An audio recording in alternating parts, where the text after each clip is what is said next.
आदि तीर्थंकर श्री आदिनाथ भगवान की, श्री 2400 तीर्थंकर भगवान की, संत शिरोमणि अध्यात्म योगी आचार्य गुरुदेव श्री विद्यासागर जी महाराज की, अहिंसामय विश्व धर्म की।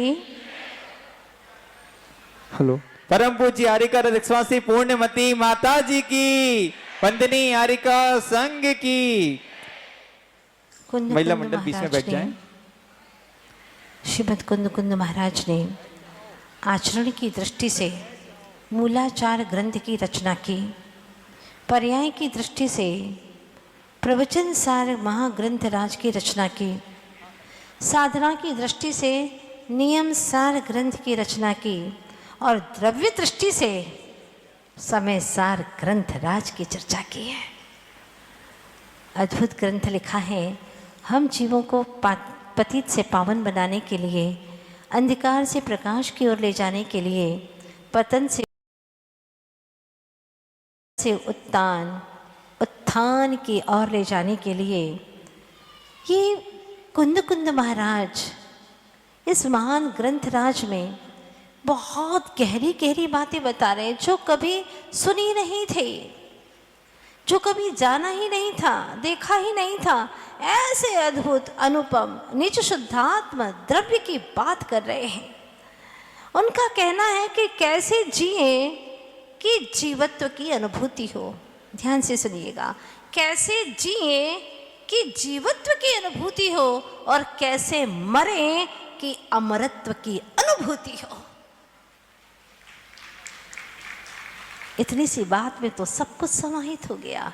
हे चेतनात्माओं, तुम किस तरह जियो कि जिससे तुम्हें जीवत्व की अनुभूति हो, तुम्हें धनत्व की बात समझ में आती है, प्रतिष्ठा की बात समझ में आती है, तुम्हारी प्रसिद्धि की बात समझ में आती है, शरीर के रूप की बात तुमको समझ में आती है, इसका महत्व आता है तुम्हें, शरीर के स्वच्छत्व की बात समझ में आती है कि मैं गंदा हूँ, मैं शुद्ध हूँ, मैं स्वच्छ हूँ, ये बात तो समझ में आती है।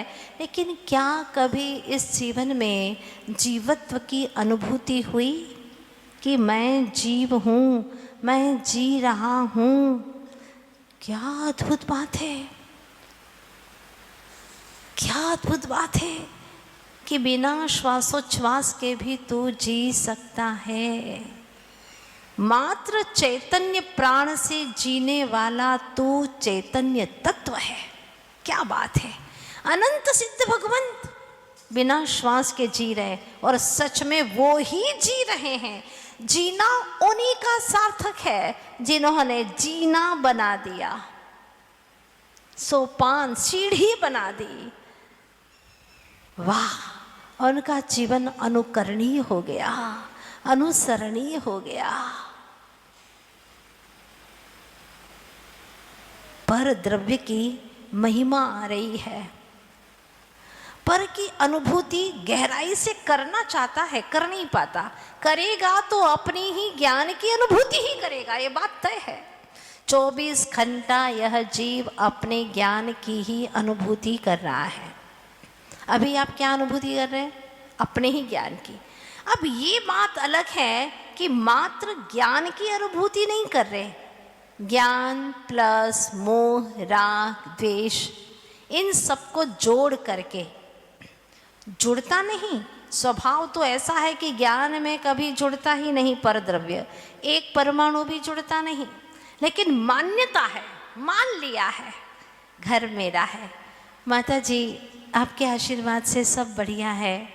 4 घर हैं, 8-10 ज़मीनें हैं अहमदाबाद में। आपके आशीर्वाद से मुझे बहुत पीड़ा होती है। उस वक्त मैंने कहा, सोचा मन ही मन, मैंने कब तुम्हें आशीर्वाद दिया परिग्रह जोड़ने का, एक कबाड़ा इकट्ठा करने का मैंने कब आशीर्वाद दिया? भाई तो मुझे तो कम से कम मत जोड़। वो ये सोचता है कि माता जी बड़ी खुश हो जाएंगे। लेकिन मैं तो जानती हूँ गुरुदेव की कृपा से इतना मुझे पता चल गया है कि न मैं किसी को कुछ दे सकती हूँ, न कोई मुझसे कुछ ले सकता है, न कोई मुझे दे सकता है। कुछ नहीं, ये मर्यादाएं हैं। पर ग्रह में मेरा कुछ चलता ही नहीं है। पर द्रव्य में मेरा कुछ चलता ही नहीं है, पर तत्व में मेरा कुछ चलता ही नहीं है, मेरा क्या किसी का भी नहीं चलता। अनंत वीर्य के धनी तीर्थंकर भगवंत कहते हैं कि मेरा भी पर द्रव्य में कुछ भी नहीं चलता, तो तुम क्या चलाओगे? जब महान शक्तिशाली अनंत वीर्य के धनी कहते मेरा भी पर द्रव्य में किंचित मात्र भी नहीं चलता। अगर चलता होता तो तुम सबको ऐसा दुखी रखता क्या? मैं मुझ जैसा सर्व सुखी बना देता, अनंत सुखी बना देता। कोई दुखी नहीं रहता संसार में, सर्व सुखी